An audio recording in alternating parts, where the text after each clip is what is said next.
Y si el pasado llamase de nuevo a la puerta, no con nudillos de fantasma, sino con carne y hueso, con una sonrisa capaz de derretir 40 años de olvido.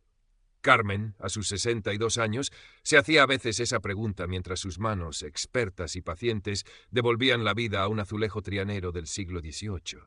El taller, al fondo del patio florido de su casa en la calle Pureza, olía a barro húmedo, a pigmentos minerales y a la serena soledad que se había convertido en su compañera más fiel desde que enviudó 5 años atrás. Sevilla, en aquella primavera incipiente, se desperezaba con el aroma a azahar flotando desde los naranjos del barrio. Carmen era una mujer elegante, de forma natural. Su cabello plateado, recogido a menudo en un moño bajo que revelaba la línea grácil de su cuello, enmarcaba un rostro donde los ojos color avellana guardaban la calidez de un sol de otoño y una melancolía apenas perceptible. Vestía con la sencillez de quien conoce el valor de la buena tela y el corte impecable, en tonos ocres y tierra que parecían una extensión del alma andaluza. Una diminuta cicatriz en la barbilla, recuerdo de una caída infantil, era el único defecto en una piel cuidada. Su vida transcurría entre la restauración de cerámicas antiguas, una pasión heredada de su abuelo y convertida en su refugio y sustento, y las visitas de Lola a Dolores para el resto del mundo, su amiga del alma desde que ambas correteaban por las mismas calles empedradas. Lola era su contrapunto, pragmática, directa hasta la irreverencia, con un humor afilado que a menudo servía de escudo a Carmen.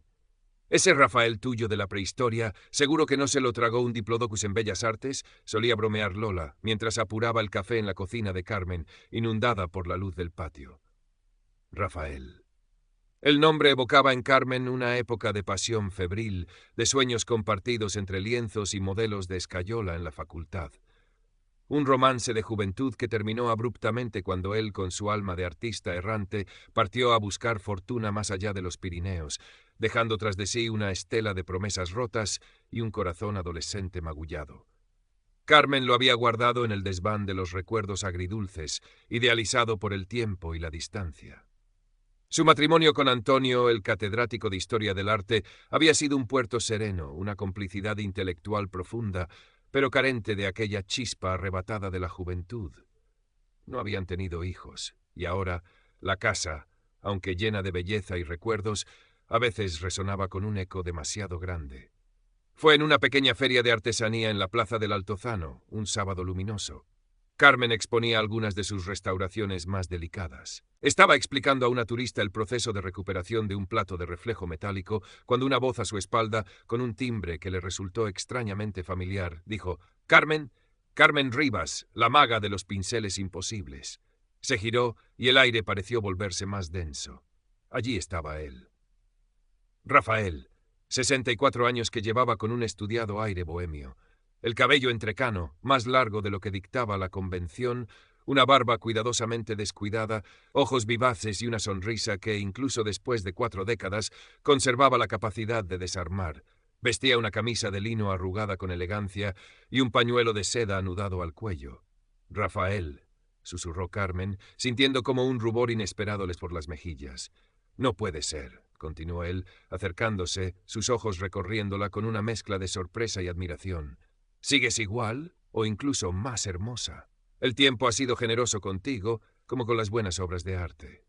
La conversación fluyó con una facilidad pasmosa, como si los años no hubieran existido. Rafael le contó, entre pinceladas nostálgicas y un aire de modestia encantadora, su vida aventurera, exposiciones en galerías recónditas de París, estancias en talleres de artistas en la Toscana, un sinfín de anécdotas donde él siempre parecía el protagonista de un destino fascinante, aunque esquivo en lo material. Omitió, por supuesto, los fracasos, las deudas acumuladas, las relaciones interesadas que habían jalonado su errático periplo. Dijo que había regresado a Sevilla hacía poco, buscando raíces, paz, y quizás insinuó con una mirada cargada de significado recuperar el tiempo perdido. Carmen, al principio cauta, sintió cómo las defensas que había construido durante años comenzaban a resquebrajarse. Aquella vieja herida, el primer amor no resuelto, palpitaba de nuevo con una mezcla de dolor y una esperanza irracional. La soledad de su viudez, que había aprendido a sobrellevar con dignidad, de repente le pareció una carga más pesada. Los días siguientes, Rafael se convirtió en una presencia constante y sutil. Una llamada para preguntar cómo iba su trabajo, un encuentro casual cerca del puente de Triana, una invitación a tomar un vino en una taberna antigua del Arenal, de esas que huelen a historia y a madera vieja. Paseaban por el parque de María Luisa, bajo la sombra generosa de los árboles centenarios, y Rafael evocaba con maestría los días de juventud, las risas compartidas, los sueños de cambiar el mundo con el arte. Halagaba su talento, su sensibilidad, la belleza serena de su madurez. Siempre supe que tenías algo especial, Carmen.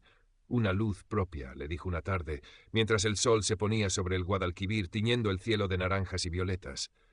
Carmen se sentía revivir. La idea de una segunda oportunidad, de un amor tardío que llegaba para cerrar el círculo de su vida, comenzó a florecer en su interior con una fuerza inesperada. Ese hombre ha aparecido de la nada, como un champiñón después de la lluvia, y ya te tiene sorbiendo los vientos, le espetó Lola una mañana, con su habitual franqueza, mientras observaba a Carmen tararear mientras preparaba el desayuno, algo que no hacía en años.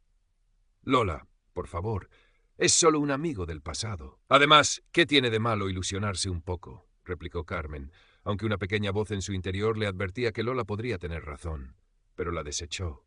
El cinismo de su amiga, pensó, a veces era excesivo. Rafael era diferente. La entendía, compartían una sensibilidad artística, un pasado. Rafael comenzó a frecuentar la casa de Carmen con naturalidad. Admiraba cada rincón, cada azulejo, cada objeto que ella había restaurado o coleccionado con amor. «Esta casa tiene tu alma, Carmen», decía, y ella se sentía halagada. Pronto sus opiniones constructivas empezaron a deslizarse en la conversación. «Este patio es una maravilla, pero con una pequeña fuente de estilo nazarí en el centro ganaría aún más encanto, ¿no crees?» O refiriéndose a su taller, «Tienes oro en las manos, Carmen. Con un poco más de visión comercial podrías expandirte, quizás montar una pequeña galería aquí mismo. Yo podría ayudarte con los contactos, con la promoción». Mencionaba vagamente proyectos que tenía en mente, un negocio de exportación de artesanía andaluza de alta calidad, la adquisición de un local en el barrio de Santa Cruz para una galería de arte conceptual. Siempre eran ideas grandiosas, llenas de potencial, que requerían, eso sí, un socio de confianza, alguien con sensibilidad y capital inicial. Evaluaba con disimulo la situación económica de Carmen, preguntando con aparente interés por el valor de la casa, por sus ahorros, por la herencia de su difunto esposo. Un día apareció con su sobrino Javier, un joven de unos 25 años, con aspecto algo desgarbado y una mirada huidiza. Rafael lo presentó como un artista con mucho futuro, pero con mala suerte. Contó una historia conmovedora sobre cómo Javier estaba a punto de perder su pequeño estudio por una deuda insignificante y cómo él, Rafael, estaba haciendo lo imposible por echarle una mano, aunque sus propios recursos eran limitados en este momento. «Son solo unos cientos de euros, Carmen, pero para él significan el mundo», dijo Rafael, mirando a Carmen con ojos suplicantes. Carmen, conmovida, no dudó en ofrecerle el dinero a Rafael para que se lo diera a su sobrino. Fue la primera vez que el dinero entraba directamente en su relación. La presión aumentó gradualmente. Rafael se mostraba a veces melancólico, hablando de las oportunidades perdidas por falta de un pequeño impulso económico. Fingía problemas financieros pasajeros, siempre debido a la mala fe de otros o a la crisis que afecta a los soñadores. Una tarde, mientras contemplaban la Giralda desde una terraza con vistas, Rafael tomó las manos de Carmen. «Carmen», comenzó con voz grave, «hay una oportunidad única. Un anticuario amigo mío se retira y liquida su colección. Hay piezas increíbles, auténticas joyas que podríamos adquirir a un precio ridículo y revender con un beneficio enorme. Sería nuestro proyecto, el impulso que necesitamos para asegurar nuestro futuro juntos. Un futuro donde no tengamos que preocuparnos por nada más que por nuestro arte y nuestro amor». Carmen sintió un escalofrío. La propuesta era tentadora, envuelta en la promesa de un futuro compartido, pero también implicaba una suma considerable de sus ahorros. «No lo sé, Rafael, es mucho dinero», titubeó. «Lo sé, mi vida, pero las grandes oportunidades requieren decisiones valientes. Piénsalo. Sería nuestro renacer». Además, añadió con una sonrisa que pretendía ser tranquilizadora, siempre podríamos considerar la casa como una garantía para un préstamo puente. Es un valor seguro y lo recuperaríamos en meses. Las dudas de Carmen crecían como una sombra en su interior. La mención de la casa como aval la alarmó profundamente. Aquella casa era su santuario, el legado de sus abuelos, el fruto del trabajo de toda una vida junto a Antonio. Discutió con Lola, quien al enterarse de las intenciones de Rafael montó en cólera. «Pero tú estás loca, Carmen. ¿No ves que ese hombre es un trilero de feria? Te va a desplumar y te va a dejar en la calle con una mano delante y otra detrás», exclamó Lola, golpeando la mesa de la cocina. «No lo conoces, Lola. Es un artista, un soñador, y me quiere», replicó Carmen, aunque su voz sonaba menos convencida de lo que pretendía. Se sentía dividida entre la ilusión que Rafael le ofrecía y las frías advertencias de su amiga, que resonaban con una lógica implacable. Rafael, con su habilidad consumada, disipaba sus temores con más encanto, con arranques de victimización. «¿Es que no confías en mí, Carmen, después de todo lo que hemos revivido? ¿Crees que yo te haría daño?» O con una presión emocional sutil, haciéndola sentir culpable por su desconfianza. «Solo quiero que seamos felices, que construyamos algo hermoso juntos. ¿Es tanto pedir?», susurraba él, acariciándole el cabello. Los días se volvieron una tortura de indecisión para Carmen. Rafael le presentó unos documentos para la inversión en la colección de antigüedades. Eran varias páginas llenas de cláusulas que apenas entendía, pero la cifra final era clara y astronómica. La presionaba con dulzura, pero con firmeza. «El anticuario no puede esperar mucho, Carmen. Hay otros interesados. Es ahora o nunca». Una tarde Carmen estaba sentada a la mesa del comedor, la pluma en la mano, los papeles extendidos ante ella. Rafael la observaba desde el otro lado de la mesa, con una sonrisa expectante y un brillo ansioso en los ojos que intentaba disimular. El aire en la habitación era espeso, cargado de tensión. Carmen sentía el pulso acelerado, una profunda inquietud en el estómago que no lograba acallar. Miró la firma de Rafael, ya estampada en uno de los documentos. Su propia firma era lo único que faltaba. «Vamos, cariño, es solo un trámite para empezar nuestra nueva vida», la animó él, su voz un susurro seductor. En ese instante sonó el timbre. Era Lola. Entró como un torbellino, con el rostro desencajado y un sobre abultado en la mano.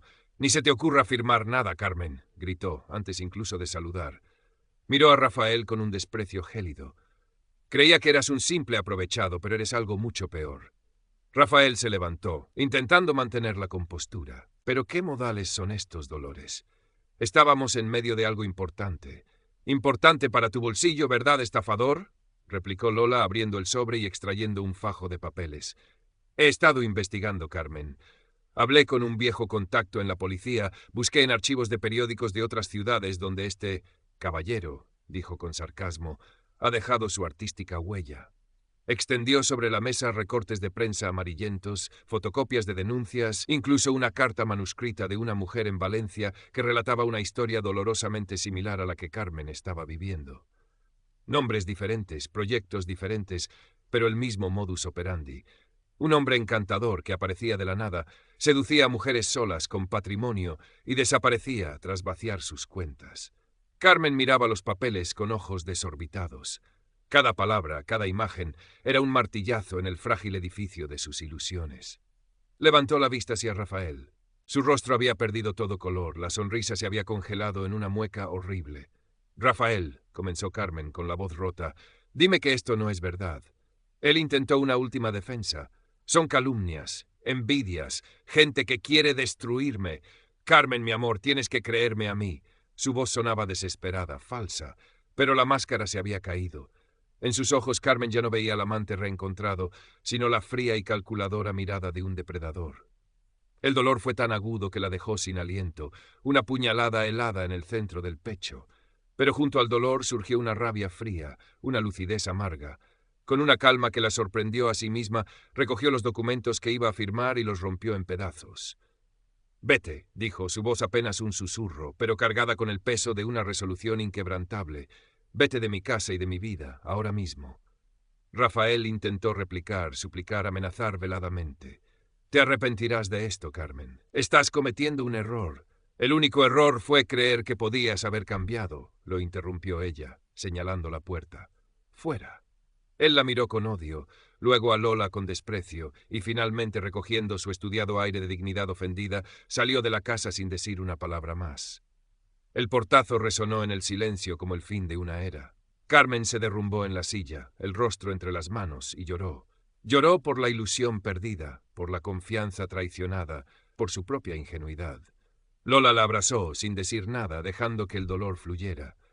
Los días siguientes fueron un purgatorio. La casa, antes llena de la falsa promesa de Rafael, ahora se sentía vacía, pero también extrañamente liberada. Carmen repasaba cada palabra, cada gesto, cada caricia, buscando las señales que no había querido ver. La vergüenza y la rabia luchaban en su interior con una tristeza profunda. Lola fue su ancla, su apoyo incondicional, escuchándola, consolándola, recordándole su propia valía. Poco a poco, la herida comenzó a cicatrizar. El dolor no desapareció, pero se transformó en una lección aprendida, en una fortaleza insospechada. Carmen volvió a su taller, a sus cerámicas. El contacto con el barro, la concentración en la minuciosa tarea de restaurar la belleza rota, fue terapéutico.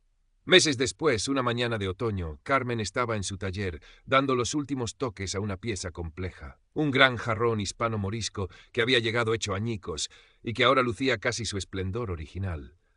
Había decidido hacer una pequeña reforma en la casa, no las grandilocuentes ideas de Rafael, sino cambios sutiles que la hacían sentir más suya, más dueña de su espacio y de su vida.